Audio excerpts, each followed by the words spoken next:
person I have the pleasure of introducing is Jason Rink. He is one of the founders of the Ohio Liber-Tea Council and also the Ohio Freedom Alliance. He is the current Director of Education and Outreach for the group.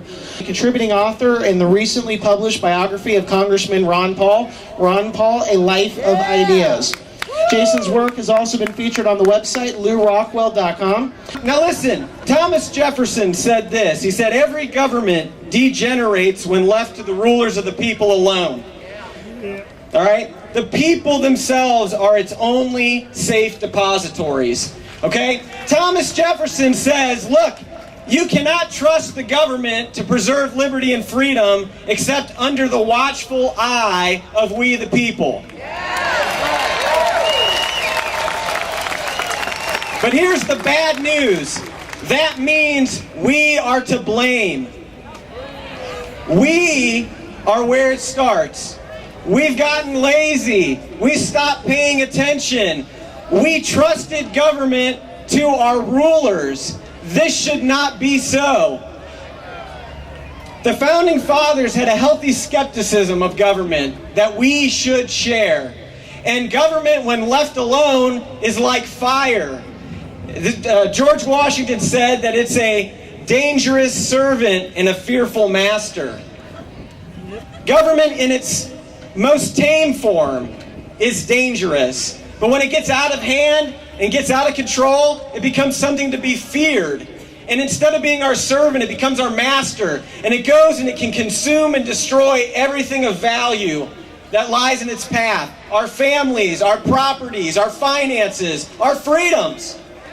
That's what can happen to the government, and that's what is happening. But our representatives are to blame as well, aren't they? And by the way, this didn't just start happening 6 months ago. Now, I might make some of you mad. I don't want to. I love you guys. But here's the deal. Tyranny is a byproduct of bipartisan schemes in Washington.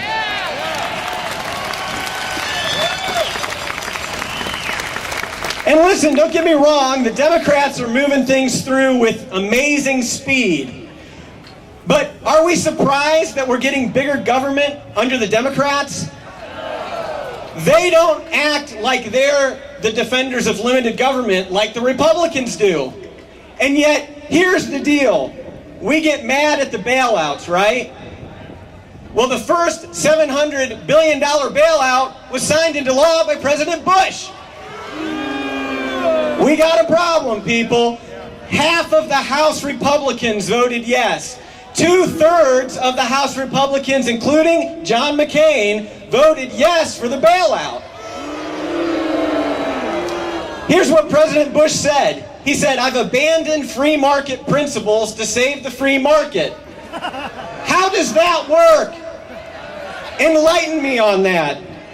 So what's happened is, now Obama's in office, and all the Republicans oppose the bailouts. They're born-again fiscal conservatives now. Okay? That's convenient. But listen, they opened the door with $700 billion, and it's going to grow into a $23 trillion oak tree. That's where this is going. The Republicans opened the door to ramming bills through Congress without reading them. Does anyone remember the Patriot Act?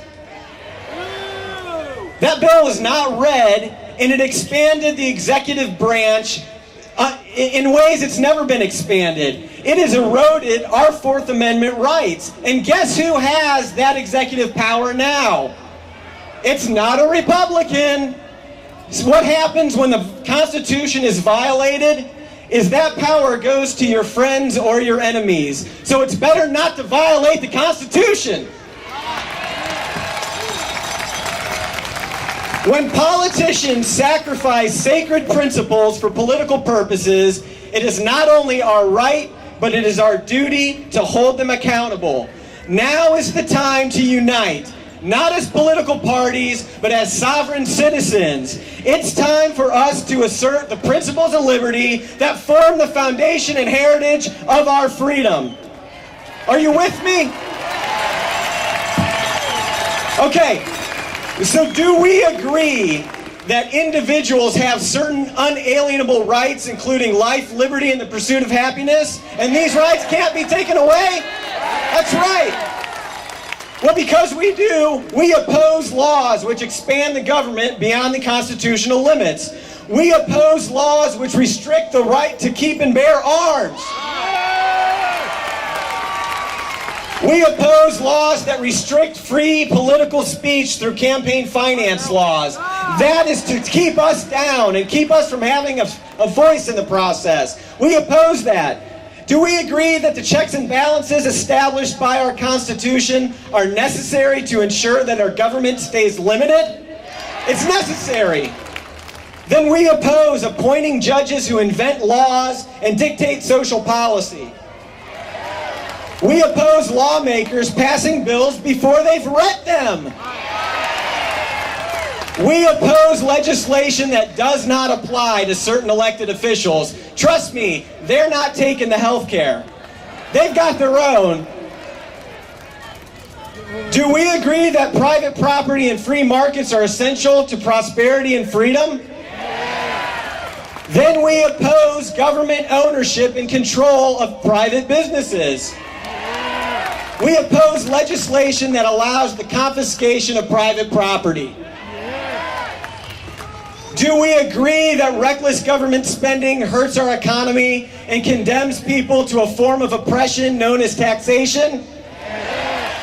Then we oppose inflation, taxation, and the redistribution of wealth from those who have earned it to those who have not.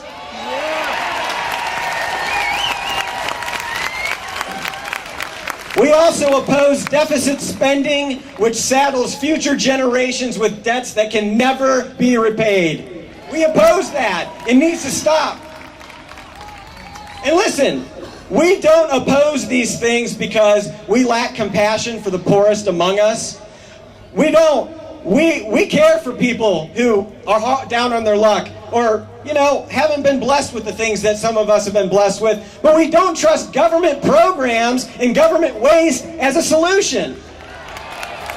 Listen, we place our confidence in the American people who, when the burden of taxation is off our backs, we're the most charitable people in the world. We don't oppose these things because we don't want to pay our fair share in tax dollars for services. But we do believe that the free market often provides those services better, cheaper, and more efficiently. The government doesn't need to do everything for us. And listen, we don't oppose what's going on because times haven't changed since the founders. We know it has. We know that the Constitution's not perfect and the founders didn't have, perfect wisdom. But the knuckleheads who are in Congress right now couldn't come up with anything better, could they? So they might as well abide by it. Now listen, if we agree on these things, then we need to take action. And this is what I want to send home. Do we agree that America is the land of freedom and opportunity, where ordinary people can do extraordinary things? Do we agree that it's time to demand the freedom to make our own decisions on matters of health care, our children's education, our businesses, our property, and our lives without government intrusion? Do we agree it's time to hold them accountable to the federal and state constitutions? And to enforce the 10th Amendment that says the states have the power?